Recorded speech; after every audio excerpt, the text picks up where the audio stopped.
Good afternoon 10th class. तो आज हम लोग अपने इंडस्ट्रियलाइजेशन चैप्टर का औद्योगिकरण का युग जो चैप्टर है उसका आखिरी क्लास है। आज ये चैप्टर ख़त्म हो जाएगा। तो पिछले क्लास में हमने देखा गोमस्तास के बारे में पढ़ाई करी थी, है ना। हमने हमारे भारत में इंडस्ट्रियल ग्रोथ किस तरह से हो रहा था, ये सारी चीज़ें हमने पढ़ी। आज हम पढ़ेंगे स्मॉल स्केल इंडस्ट्रीज प्रीडोमिनेट, लघु उद्योगों की बहुतायत। पिछली कुछ क्लासेस में जब ये चैप्टर स्टार्ट हुआ था, मैंने आप लोगों को बताया था कि ब्रिटिशर्स के मशीन मेड गुड्स यानी कि मशीनों में बने सस्ती चीज़ों के बाज़ारों में आने के बाद जो है हमारे भारत का जो हथकरघा उद्योग था, हैंडलूम इंडस्ट्री था, वो पूरी तरह से ख़त्म हो गया था। लेकिन उसके बावजूद 20वीं शताब्दी तक, 20th सेंचुरी तक आते आते धीरे धीरे जो है वो अपना मार्केट गेन कर रहा था। वो उसकी सिचुएशन में धीरे धीरे इम्प्रूवमेंट हो रही थी, right. Large scale industries were less in India which is mainly concentrated in Bengal and Bombay. तो उस टाइम पे भी बड़े बड़े इंडस्ट्रीज बहुत ज़्यादा कम थे। इनफैक्ट 90 से 95% लोग जो हैं स्मॉल स्केल इंडस्ट्रीज़ में काम करते थे। लार्ज स्केल इंडस्ट्रीज़ बहुत कम थे तो बंगाल बॉम्बे में था। बाकी पूरे इंडिया में स्मॉल स्केल इंडस्ट्रीज़ बहुत ज़्यादा डोमिनेंट थे, ज़्यादा इंपॉर्टेंट थे। Even though machine-made goods destroyed Indian weavers, still the Indian handloom expanded in 20th century. Machine-made goods, हालांकि मशीन मेड गुड्स जो है वो ख़त्म हो, उनके आने की वजह से हमारे भारत के जो बुनकर थे, वीवर्स थे, वो उनका पूरा करियर ख़राब हो गया था। स्टिल 20th सेंचुरी में वो धीरे धीरे हमारा इंडियन हैंडलूम यानी कि भारतीय हथकरघा उद्योग जो है धीरे धीरे एक्सपैंड हो रहा था, बेहतर हो रहा था। उसके पीछे की वजह क्या है, क्यों ऐसा क्या हुआ? एक तो मैंने तुम लोगों को बतला ही दिया, 1911 के बाद जो है 1914 से लेके 1918 में फर्स्ट वर्ल्ड वार था, राइट। और ब्रिटेन की गुड्स कम आ रहे थे और ये मौका पा कि हमारे इंडियंस ने जो है मार्केट ऑक्यूपाई कर लिया। उसके अलावा this was because handicraft people adopt new technology if it help to improve production. इसके अलावा उन्हें भी दिखाई दे रहा था कि मशीन्स बहुत सारे आ रहे हैं, औद्योगिकरण का युग है, कई सारे मशीनों का इन्वेंशन हो रहा है।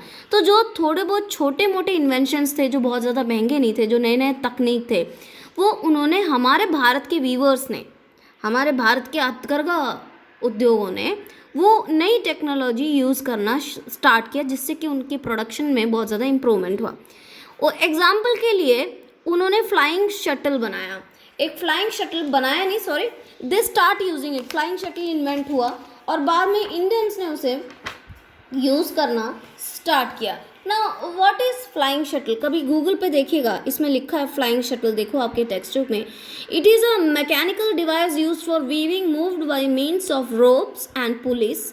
It place the horizontal thread into the vertical threads.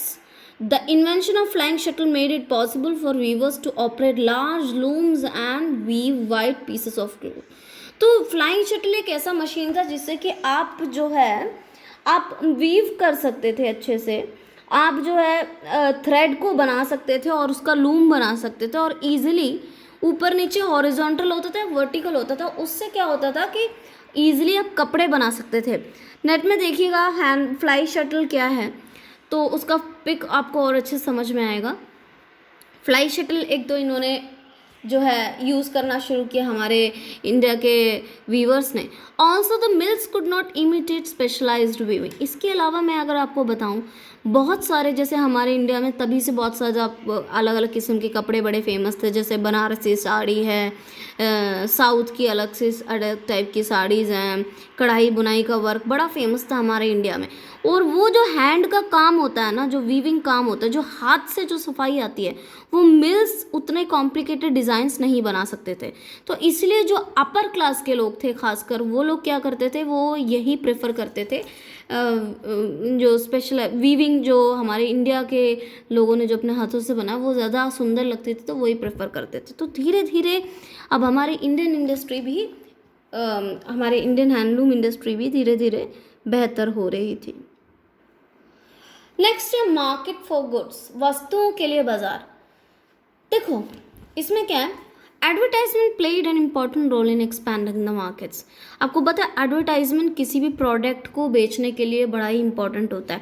आपको मैंने बताया कि किस तरह से मैनचेस्टर के गुड्स खासकर हमारे इंडिया में फ्लड कर रहे थे, बहुत ज़्यादा आ गए थे और उनको यहाँ पे कंज्यूमर्स मिल रहे थे, बेचना था। बेचने के लिए आपको कंज्यूमर्स को अट्रैक्ट करना होता है। अट्रैक्ट करने के कई सारे तरीके होते हैं। एक सबसे अच्छा तरीका एडवर्टाइजमेंट। आप देखते हो टीवी में एडवर्टाइजमेंट आते रहते हैं अलग अलग चीज़ों के। तो उन्होंने भी एडवर्टाइजमेंट शुरू किया। उस टाइम पे टीवी वाले एडवर्टाइजमेंट नहीं होते थे, लेबलिंग होता था और पोस्टर्स, कैलेंडर वगैरह होता था। उस टाइम पे भी एडवर्टाइजमेंट ने बहुत बड़ा रोल प्ले किया था। एक तरीका है एडवर्टाइजमेंट का लेबल। देखो लेबल होता है, जैसे आप भी कभी ब्रांडेड चीज़ें लेते हो तो उधर लेबल ज़रूर देखते हो कि ये लेबल प्रॉपर है क्या। तो मैनचेस्टर के प्रोडक्ट के वहाँ पे लिखा होता है मेड इन मैनचेस्टर, लेबल लिखा होता था और ख़रीदने वाले को इस चीज़ का कॉन्फिडेंस हो जाता था कि ये मैनचेस्टर का ही है, ये ब्रांडेड है तो ये बहुत अच्छी होगी। ठीक है। इसके अलावा इंडियंस ने क्या किया, उन्हें हम ब्रिटिशर्स ने क्या किया, ब्रिटिशर्स को इंडियन कंज्यूमर, उसके कंज्यूमर्स कौन थे ब्रिटिशर्स के, इंडियंस थे। तो इंडियंस को अट्रैक्ट करने के लिए उन्होंने इंडियन तरीके अपनाए, right. In many labels there are images of Krishna और Saraswati to make the Indian people familiar. कई सारे उन्होंने अपने प्रोडक्ट्स में जो है भगवान के, इंडियन भगवानों के फोटो लगाई ताकि लोग उन पे अट्रैक्ट हो। और एक तरीका ये भी है कि अगर भगवान की फोटो है तो एक तरह से डिवाइन, भगवान को भी अच्छा लगता है ये प्रोडक्ट, इसलिए आपको तो खरीदना ही पड़ेगा। जैसे फॉर एग्जाम्पल यहाँ पे देखो ज़रा, सी दिस इज, यहाँ पे देखो gripe water calendar 1928 by M. ठीक है, ये एक ग्राइप वाटर का कैलेंडर था। कैलेंडर में एक पानी था बच्चों के लिए, बच्चों का प्रोडक्ट था और इसमें बच्चों के प्रोडक्ट में श्री कृष्णा की फ़ोटो है ताकि इंडियंस को वो अट्रैक्ट कर सके, भाई कृष्णा की फ़ोटो है तो बड़ा अच्छा होगा, राइट। इसके अलावा यहाँ देखो Manchester label early 20th century, यहाँ देखो images of Indian gods and God, Kartik, Lakshmi, Saraswati, ये देख रहे हो सारे, यहाँ पे सारे भगवानों के जो है मैनचेस्टर के लेबल में भगवानों की फ़ोटो है, उनको भी वो ये कपड़े पसंद है तो आप भी खरीदें। यहाँ पे महाराजा रंजीत सिंह की फ़ोटो है। तो ये सारी चीज़ें हैं, आप देख सकते हो, ये सारी चीज़ें यहाँ पे आपको दी गई हैं, राइट। ये सारा उनका तरीका होता था, ठीक है।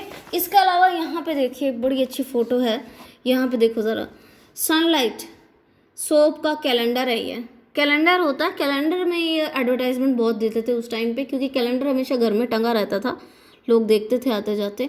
सनलाइट सोप, अब यहाँ देखो ये कौन है, Vishnu is bringing sunlight from across the sky. तो विष्णु जो है सूरज की रोशनी लेकर आ रहे हो। तो कहने का मतलब ये है कि अगर आप सनलाइट सोप इस्तेमाल करोगे तो क्या होगा, सूरज की रोशनी से भी तेज़ आपके कपड़े चमकने लगेंगे, तो विष्णु जी की जैसी चमक आ जाएगी। तो वो हमारे कंज्यूमर्स को, इंडियंस को अट्रैक्ट कर रहे हैं ऐसी फ़ोटोज़ से। बट वही दूसरी और हमारे इंडिया के कुछ लोग थे, इंडिया के जो हैंडलूम वीवर्स थे जो मैंने आपको बताया वो इम्प्रूव कर रहे थे, उन्होंने क्या किया इंडियंस को, कंज्यूमर्स को अट्रैक्ट करने के लिए। तो देखो यहाँ पे ये देखो एक फ़ोटो है, ये है, राइट। इसमें लिखा क्या है, इसमें देखो सरस्वती माँ है। The goddess is shown offering cloth produced in Ahmedabad mill and asking people to use things made in India. तो ये एक देवी है और वो लोगों को अहमदाबाद, पीछे जो मिल दिखाई दे रहा है वो क्या है, अहमदाबाद मिल है, और वहाँ का कपड़ा जो है ये माता देवी लोगों को दे रही है और कह रहे हैं कि ये हमारे इंडिया के लोगों का मिल है, इंडियन का प्रोडक्ट ही यूज़ करो। तो उन्होंने भी लेबलिंग के लिए ये सारी चीज़ें अपनाई। तो उस टाइम पे लेबलिंग एडवर्टाइजमेंट बड़ा ही इंपॉर्टेंट हुआ करता था। और दे ऑल्सो प्रिंटेड कैलेंडर्स में इमेजेस भी होते थे। तो ये सारे तरीके थे उस टाइम पे कंज्यूमर्स को अट्रैक्ट करने के लिए। इनफैक्ट ये तरीके आज भी अपनाए जाते हैं, फ़र्क सिर्फ इतना है कैलेंडर ज़्यादा नहीं, इनफैक्ट टीवी चैनल्स में बहुत सारे एड्स बनते हैं।